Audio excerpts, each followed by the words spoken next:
El periodo de la historia europea conocido como el Renacimiento fue un periodo de gran cambio social y cultural en Europa. En términos generales, el Renacimiento abarcó de los siglos XIV al XVI, extendiéndose por toda Europa desde su lugar de nacimiento en Italia. Que el origen del Renacimiento sea italiano es porque Italia es fundamental por su pasado histórico que ahora se quiere recuperar e impulsar. Además, hay otro factor relevante, y es que en Italia nunca hubo un arraigo total y fuerte de lo medieval como ocurrió en el resto de Europa, precisamente porque aún estaba latente el espíritu clásico.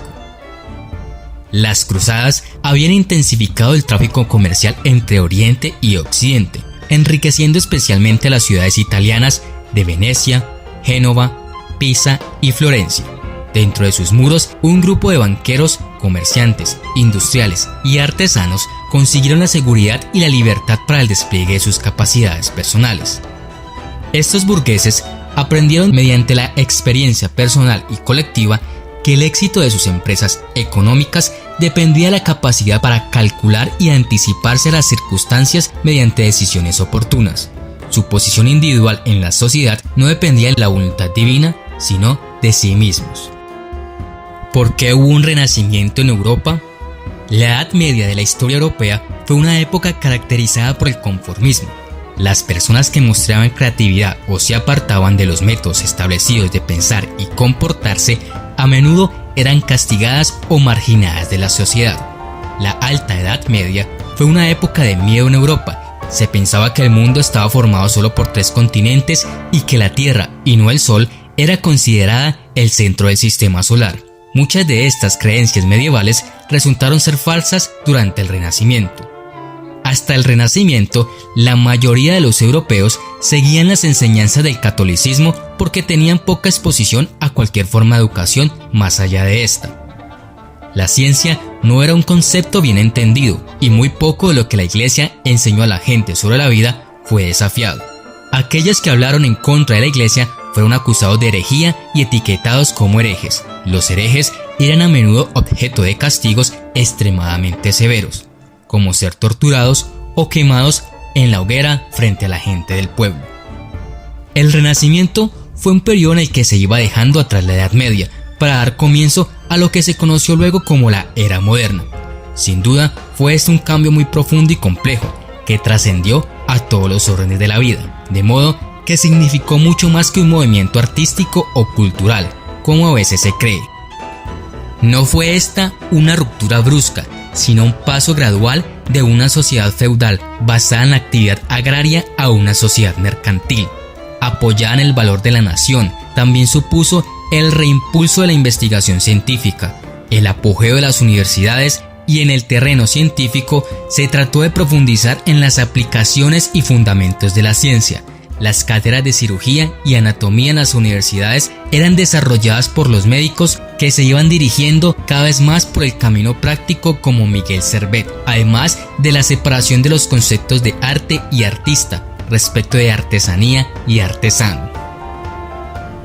El Renacimiento se sitúa cronológicamente a mediados o finales del siglo XV, en coincidencia con la conquista turca de Constantinopla en 1453.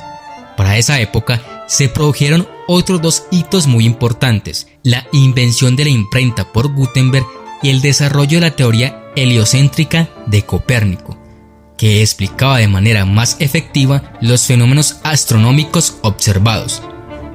Se producen también extraordinarios inventos en el campo de la navegación, impulsados por el descubrimiento de América. Aparecen el astrolabio y el nocturlabio, la carta náutica o portulano, inventos que facilitaron la navegación y el afán de aventura y conquista de nuevos territorios. Estos fueron elementos propiciadores de una revolución científica y social de una magnitud impensable hasta entonces.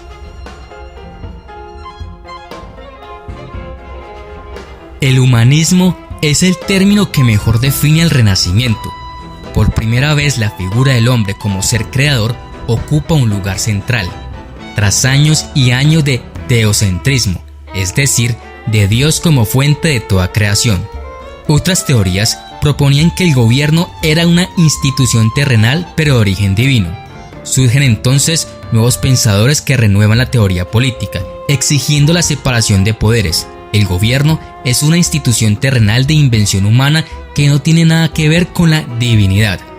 Uno de los primeros teóricos en afirmar esta teoría fue Dante, que en su obra De Monarquía defiende la autoridad civil sobre la eclesiástica.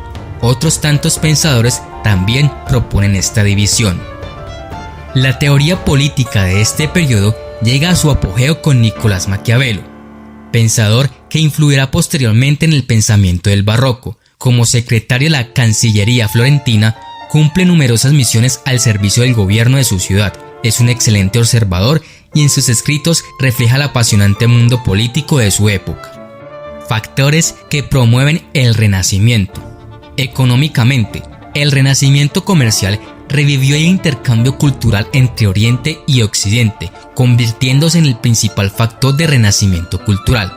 En el plano social, anterior al Renacimiento, la gente vivía en feudos y cada uno de estos tenía dentro de sus propiedades todo lo que necesitaba para ser autosuficiente. Ahora se cambia este tipo de vida y comenzaron a desarrollarse propiamente lo que son las ciudades y las villas o poblaciones, pasando poco a poco el dominio de la comunidad a los comerciantes y fabricantes de todo tipo de bienes. Las condiciones de urbanización habían generado una nueva cultura. La secularización de la sociedad fue el proceso mediante el cual los sectores civiles de la sociedad fueron ganando mayor influencia política, económica y especialmente cultural, con respecto al poder detentado hasta entonces por la clase clerical. En el plano intelectual, la reanudación de los estudios de obras clásicas grecorromanas fue de gran importancia para caracterizar el tipo de arte. Esto fue posible gracias a los monasterios medievales, que conservaron en sus librerías muchas de estas obras, protegidas de la destrucción por las invasiones bárbaras del periodo. Racionalismo y cientificismo. Los renacentistas estaban convencidos de que todo puede ser explicado a través de la razón y la ciencia. Por ello, florecieron las ciencias y destacaron científicos como Nicolás Copérnico, Galileo Galilei, Alonso de Santa Cruz, Miguel Servet y el propio Leonardo da Vinci. En las artes, el arte renacentista tenía las siguientes influencias de las obras de arte de la antigüedad griega y romana. Los arquitectos utilizaron columnas y frontones clásicos, mientras los escultores y los pintores se interesaron por representar la desnudez del hombre y la mujer. Hubo el descubrimiento de la tercera dimensión, es decir, de la perspectiva, el interés por la observación y la representación de la naturaleza, introducción de nuevos temas como retratos y temas mitológicos. Los más importantes exponentes fueron artistas como Botticelli, Tiziano, Rafael o Da Vinci, y escritores como Alighieri, Petrarca, Boccaccio, Shakespeare, Rabelais y Garcilaso de la Vega. En la escultura, aquí se hace un esfuerzo importante en desarrollar la visión clásica.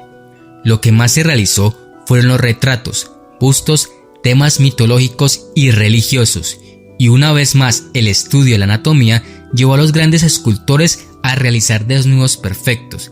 Eran muy realistas y humanos, a pesar que muchas veces eran diosas o dioses los que eran retratados. Algunas de las obras más importantes del Renacimiento fueron: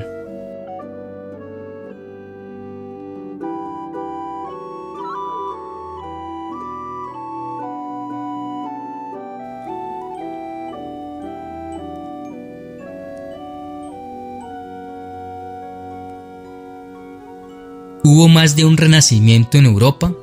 Muchas partes de Europa experimentaron un periodo de renacimiento entre el final de la Edad Media y el comienzo de la Edad Moderna. Considerados en su conjunto, estos movimientos constituyen un periodo global de renacimiento en Europa. Los renacimientos de diferentes áreas eran, sin embargo, muy distintos entre sí. No todos ocurrieron exactamente al mismo tiempo y de la misma manera.